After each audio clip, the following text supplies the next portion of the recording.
সনাতন ধর্ম বা হিন্দু ধর্মে গীতার মাহাত্ম্য অপরিসীম। গীতাই একটি মানুষের ধ্যান, জ্ঞান ও সংস্কার। গীতা ছাড়া মানুষ অসম্পূর্ণ।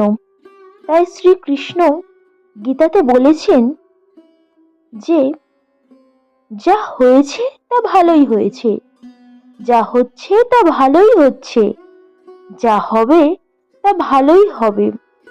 তোমার কি হারিয়েছে যে তুমি কাঁদছো? তুমি কি নিয়ে এসেছিলে যা তুমি হারিয়েছো? তুমি কি সৃষ্টি করেছো যা নষ্ট হয়ে গেছে? তুমি যা নিয়েছো এখান থেকেই নিয়েছো, যা দিয়েছো এখানেই দিয়েছো।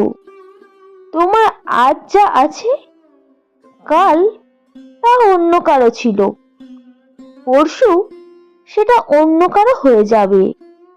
পরিবর্তনই সংসারের নিয়ম। এখান থেকে ভগবান আমাদের এটাই বোঝাতে চেয়েছেন যে তোমরা শুধু কর্ম করে যাও, ফলের আশা কখনোই করো না। তুমি কর্ম যেমন করবে তোমার ফল তেমন হবে। তুমি এমন কিছুই তৈরি করছো না যা পৃথিবীতে নেই।